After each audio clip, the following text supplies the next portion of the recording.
Buenos días a todo nuestro público en casa. Les damos la bienvenida al programa de hoy. Como ya es costumbre, les habla su entrevistadora de confianza, brindándoles entrevistas exclusivas, que solo ven en su programa.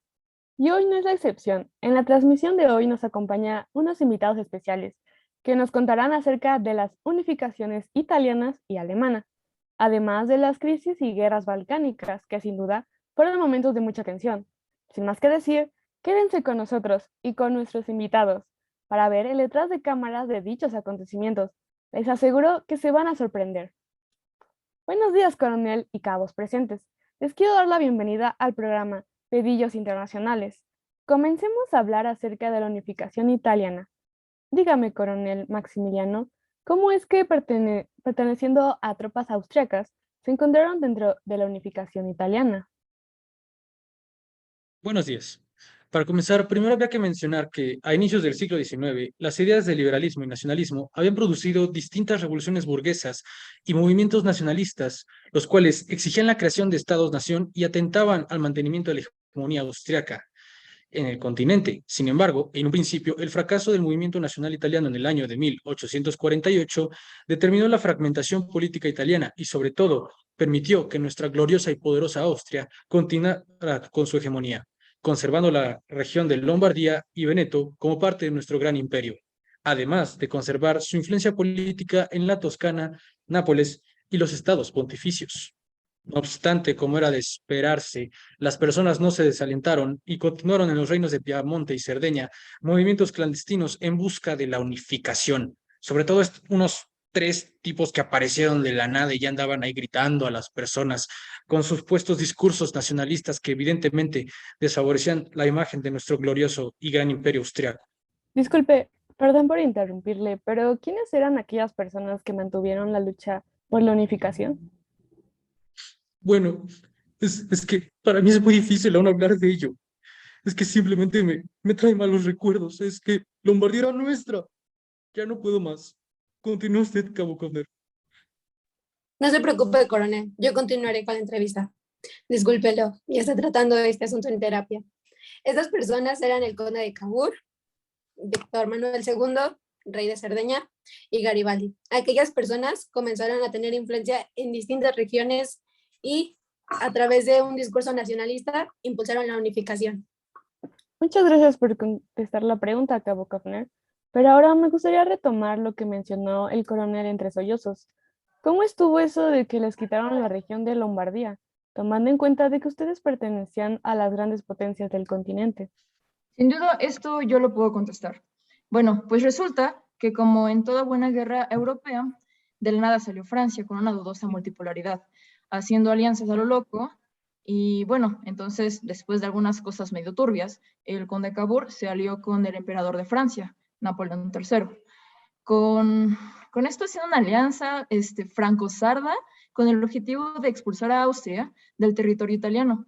Finalmente una cosa llevó a la otra y nos declararon la guerra. Y fue aquí donde las cosas realmente se pusieron feas. Pues platícanos, ¿cómo fue que el coronel desarrolló estos traumas? Que diga, ¿cómo perdieron el territorio de Lombardía en 1850? Está bien, pues prepárense para esta triste historia. Top 1345 guerras devastadoras en las que se perdieron territorios. Resulta que... Seriedad, teniente. Disculpe, coronel. Austria ocupaba la zona norte de la península junto con los ducados desde el Congreso de Viena a inicios de siglo. Sinceramente, la campaña militar no duró mucho y ganó la alianza franco-sarda en las batallas de Magenta y Solferino. En la batalla de Magenta, Napoleón III desbordó el flanco derecho austriaco, con lo que obligó al ejército a retirarse. No fue una batalla grande, ya que no participaron ni la caballería ni la artillería, pero fue una victoria decisiva que inclinó la victoria al bando aliado. Recuerdo que en ella los franco-italianos sufrieron 4.600 bajas y los austriacos 10.200, pero eso sí, cabe destacar que fue porque estaban aliados. Eso fue completamente injusto. Por otro lado, la batalla de Solferino en el mismo año, 1859, el ejército austriaco, al mando de Francisco José I, de unos 100.000 hombres, fue derrotado por los ejércitos de los aliados francosardos con una fuerza aproximada de 118.600 hombres. Después de 9 horas de batalla, nuestras tropas fueron forzadas a rendirse. Más de 3.000 soldados austriacos murieron. 10.807 fueron heridos y 8.638 capturados o desaparecidos. Devastadores testimonios los que traemos esta tarde. Y finalmente, ¿qué sucedió? Después de ceder el territorio de Lombardía y la anexión de otros territorios al Reino de Cerdeña, en 1861 se convocó a Turín el primer Parlamento Nacional, en donde Víctor Manuel II pasó de ser del rey de Cerdeña a ser el rey de Italia, pues en ese año se declaró oficialmente la creación del Reino de Italia. Así que el único territorio que perdieron fue Lombardía, ¿cierto? Pues hasta ese momento prácticamente sí. O sea que años después perdieron otro territorio. Así es. Fue en 1886 cuando, no, perdón, 1866, cuando nos encontramos en guerra junto con Prusia. Y como era de esperarse, Italia salió con Prusia y esta disputa terminó a favor de estos. Finalmente les tuvimos que ceder el territorio de Venecia, mismo que se anexó a Italia casi por completo unificada en un solo estado. Vaya, cada potencia supo aprovechar el escenario internacional cada vez que lo creyeron conveniente. Bueno, finalmente así es como Austria se encontró inmersa dentro de toda esta unificación italiana. Genial, muy interesante todo lo que nos comentan. ¿Gustan decir algunas conclusiones o reflexiones acerca de lo sucedido? Solo dos cosas fundamentales. No confíen en Francia ni en ninguna de las potencias de alrededor. Simplemente se traicionan y luego se la pasan haciendo alianzas hasta con los vecinos, solamente para destruirte o armarse en silencio y atacarte en un futuro. Y otra, prácticamente estas situaciones son muy importantes porque provocaron una profunda transformación en el escenario europeo, pues surgieron nuevos estados y se redefinieron bases que determinaron la política exterior. Coronel, ya que tocamos el tema de la unificación italiana, ¿podría contarme ahora cómo es que fue en el caso de Alemania? Por supuesto que sí. La unificación de nuestra hermana Alemania estuvo muy ligada con nuestra patria. Remontándonos un poco al pasado, es importante señalar que después de la Guerra de los 30 años, los estados germanos eran prácticamente independientes, además de que la gloriosa dinastía de los Habsburgo había abandonado, o mejor dicho, desaprovechado la idea de que se creara un imperio alemán bajo su liderato. Mientras tanto, uno de los estados del actual territorio alemán consiguió destacar del resto.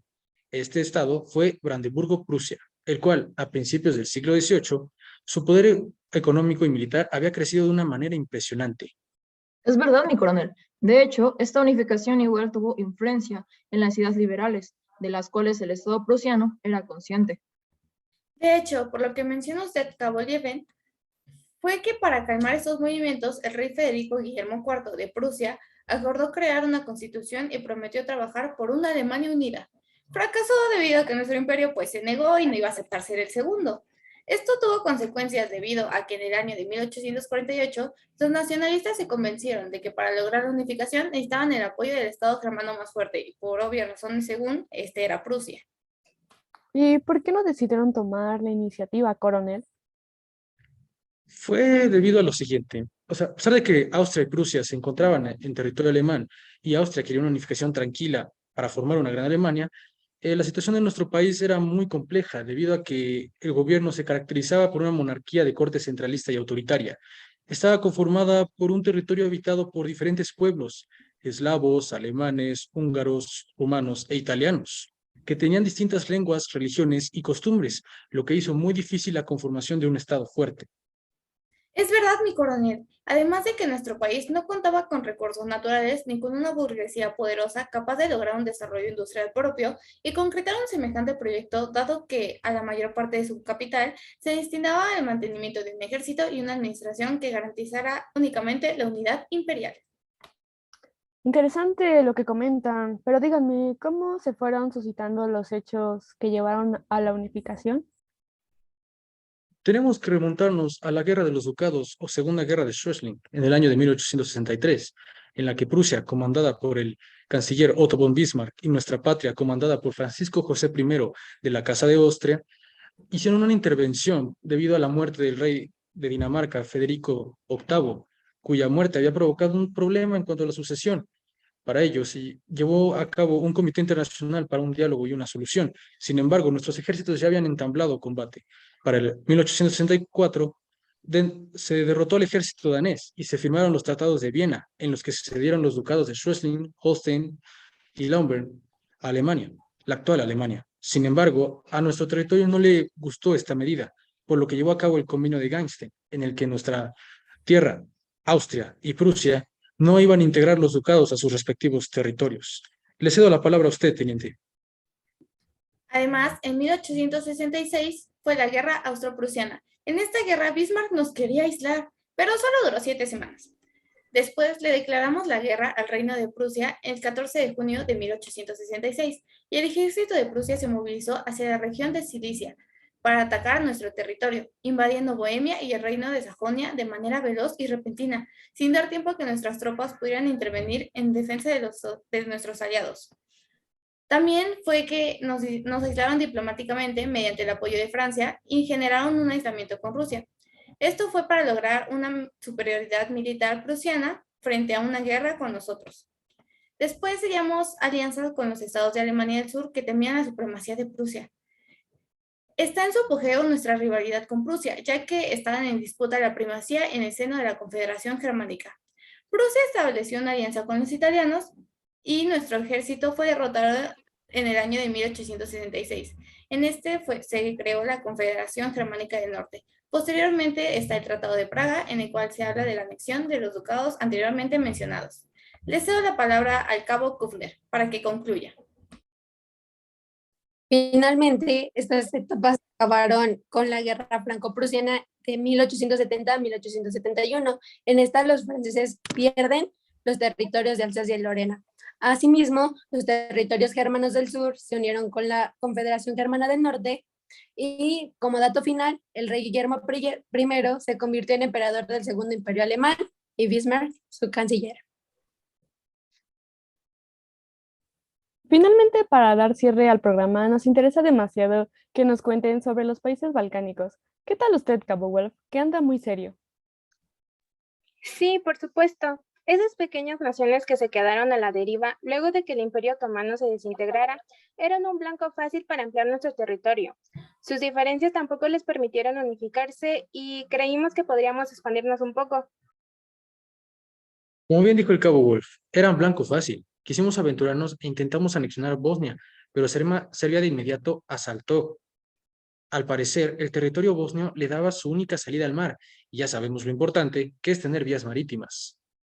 Bueno, ¿y cómo acabó esto? Tenemos entendido que Alemania y Rusia intervinieron, ¿no es así? Sí, en realidad Rusia, aunque intervino a favor de Bosnia, no pudo hacer mucho, pues todos sabemos que había perdido una guerra contra Japón y nuestra buena amiga Alemania nos echó un poco la mano. Por ahí también se rumora que Italia quiso ayudarlos, pero tras sus espaldas mantenía relaciones con Rusia. Lamentablemente esta conducta por parte de Italia. Pero ahora quisiera saber, ¿qué saben acerca de la famosa Liga Balcánica? Bueno, como ya mencionó, a Italia le gusta hacer de las suyas. Durante 1911 la guerra italo-turca se desató y con ello hubo una reacción unificadora, pues si recordamos, aquellas naciones estaban bajo el Imperio Otomano. Para 1912 pasó lo inevitable. Los aliados balcánicos, inspirados en las ideas nacionalistas, declararon la guerra a los otomanos. Sí, bueno, después de eso, ya sabemos el desenlace, ¿no? La Liga Balcánica, que conformaba Serbia, Montenegro, Grecia y Bulgaria, terminó expulsando al Imperio Otomano de Constantinopla y pues ganaron la guerra.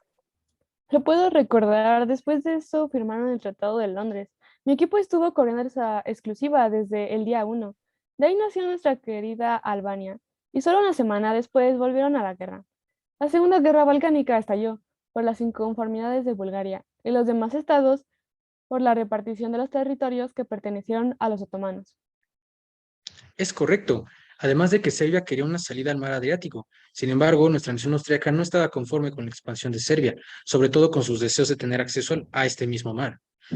El conflicto puede resumirse así. Bulgaria sí tenía acceso al mar. Sin embargo, Grecia reclamaba de Bulgaria el poderío de este estado. Por ello, se formó una coalición en la que estaba integrada Montenegro, Grecia, Serbia contra Bulgaria. y que posteriormente Rusia apoyaría a los serbios. Bulgaria está en una situación complicada. Además, es interesante que los otomanos apoyaron la guerra contra Bulgaria con el objetivo de que se le dieran a este imperio los territorios de Edirne y la Tracia Oriental mediante el Tratado de Constantinopla. Es correcto, Bulgaria salió de la guerra de la Liga Balcánica y en la guerra luchó contra ella y el Imperio Otomano, aunque ya estaba muy debilitado. Si no mal recuerdo, no duró mucho su conflicto. Me comentaron que firmaron un nuevo tratado, el de Bucarest, en 1913, que es el armisticio entre los estados balcánicos. Exactamente, Cabo Wolf. La verdad es que a pesar de la guerra y los tratados, los vencedores como Serbia y Grecia padecieron crisis económicas por estos conflictos. La molesta Serbia sigue deseando conquistar los territorios del lado sur de nuestro imperio, pero no lo permitiremos. Este conflicto ha determinado las alianzas que hasta ahorita nos rigen para una gran guerra que se hace mención en todos los rincones de Europa, la cual definirá qué imperio dominará el mundo entero. Por último, Bulgaria y el Imperio Otomano, pues bien, están de nuestro lado, son nuestras aliadas y son importantes para estar preparados ante cualquier emergencia contra los rusos, serbios y griegos. Claro, y finalmente es aquí la parte en la que todo pasa a ser una crisis enorme. ¿No es aquí la parte en la que murió alguien? Noticia de última hora.